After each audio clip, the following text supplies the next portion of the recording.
Dan pemirsa, untuk mengetahui informasi terkini, kita langsung bergabung dengan rekan Ira Hulu dan juru kamera Sartika Harahap dari Bundaran HI Jakarta. Iya, Ira, sejauh ini bagaimana realisasi penerapan denda bagi para pelanggar PSBB di DKI Jakarta? Baik Rolando dan juga pemirsa, berdasarkan pantauan kami saat ini yang berada di Bundaran Hotel Indonesia, tadi kami melihat bahwa sejumlah petugas kepolisian telah berada di tempat ini untuk kembali memeriksakan kendaraan baik itu roda 4 maupun roda 2 yang berada di sekitaran ruas jalan ini, apakah mereka melanggar PSBB aturan yang telah ditetapkan.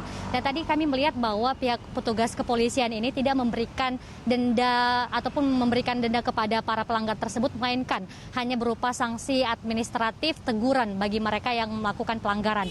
Dan berdasarkan wawancara yang tadi kami peroleh dengan salah seorang petugas yang berada di tempat ini, menyatakan bahwa untuk sanksi berupa pembayaran denda ataupun kerja di fasilitas umum, kerja sosial seperti itu, ini tidak diberlakukan oleh petugas kepolisian, melainkan yang berhak melakukannya adalah petugas Satpol PP ataupun Satuan Polisi Pamung Praja. Dan di tempat ini juga tadi, Rolando dan juga pemirsa, kami melihat bahwa masih ada sejumlah pelanggaran yang dilakukan oleh para pengendara, baik itu kendaraan roda 4 maupun roda 2. Adapun umumnya kendaraan ataupun pelanggaran yang masih dilakukan terkait dengan peraturan PSBB yang telah ditetapkan adalah untuk kendaraan roda 4 ini masih ada penumpang yang duduk di samping kemudi, padahal hal tersebut sudah jelas-jelas tidak diperbolehkan.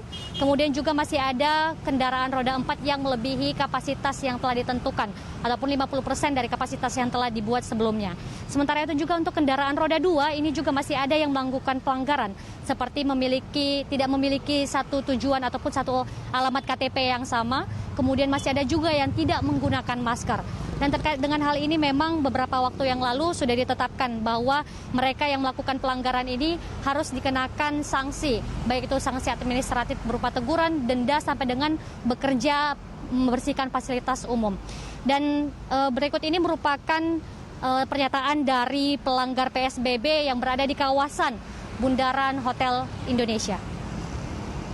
Roman, ini tadi diberhentiin oleh petugas polisi yang ada di sini. Ini ngapain, karena apa nih, Mas? Karena nggak pakai sarung tangan. Oh, Oke, sebelumnya udah tahu nggak sih, Mas, kalau misalnya ini udah dikenakan sanksi kalau pelanggar PSBB? Sebelumnya, kalau saya sih kurang tahu. Yang lain sih tahu, kayak suruh pakai masker, terus jaga jarak. Cuman kalau yang pakai sarung tangan saya nggak tahu gitu. Oke. Iya. Sekarang mulai diterapin ya, Mas ya? Iya.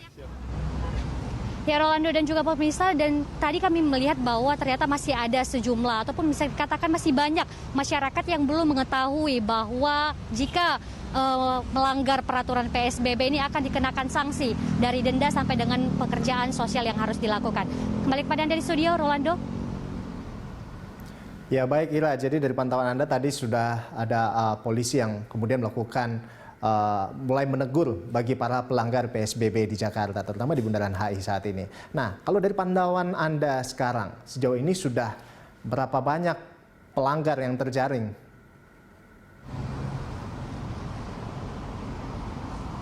Ya, Rolando, dari pantauan kami di sini sekitar dari pukul 9 sampai dengan pukul 11.13 waktu Indonesia bagian Barat, kami menerima data ada pun jumlah pelanggaran yang ada di Bundaran Hotel Indonesia ini jumlahnya mencapai sekitar 22 pelanggaran yang dilakukan oleh kendaraan roda 4 maupun kendaraan roda 2. Seperti pelanggaran yang dilakukan jika tidak menggunakan masker, kemudian masih ada kendaraan yang melebihi kapasitas yang telah ditentukan.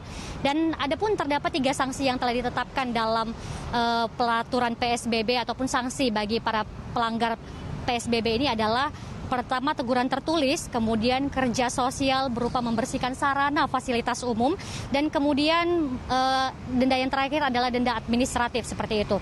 Namun ada pun data yang kami dapatkan dari Satpol PP ini adalah mereka masih mengedepankan untuk melakukan ataupun memberikan sosialisasi bagi masyarakat terkait dengan sanksi yang akan diterapkan ini dan mengarahkan para pelanggar ini untuk melakukan pekerjaan sosial seperti membersihkan sampah di tempat ataupun fasilitas-fasilitas umum.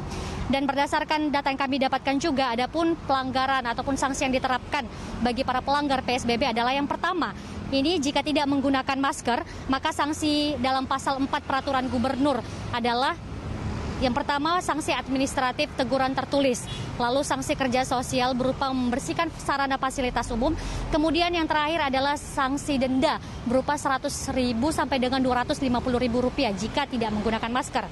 Kemudian yang kedua adalah pengendara mobil ataupun sepeda motor yang melanggar PSBB jika tidak sesuai dengan aturan kapasitas yang telah ditentukan. Dendanya bisa jadi Rp500.000 sampai dengan Rp1.000.000, dan pengendara sepeda motor yang mengangkut penumpang namun memiliki alamat yang berbeda, ini bisa dikenakan sanksi denda berupa denda seperti itu mencapai Rp100.000 sampai dengan Rp250.000. Dan sejumlah aturan juga masih ditetapkan terkait dengan sanksi yang diberikan bagi para pelanggar PSBB ini, dan tentunya harapannya adalah bagi masyarakat ini agar lebih disiplin. Dengan adanya kedisiplinan yang telah ditetapkan oleh ataupun dilakukan oleh masyarakat, tentu ini akan sangat menolong untuk membantu meringankan petugas medis dan selain itu memutuskan rantai penyebaran COVID-19. Rolando, kembali kepada Anda di studio. Baik, terima kasih Ira atas laporan Anda. Kita berharap besok dan seterusnya sudah tidak ada lagi pelanggar PSBB ya, baik di Jakarta maupun di seluruh Indonesia.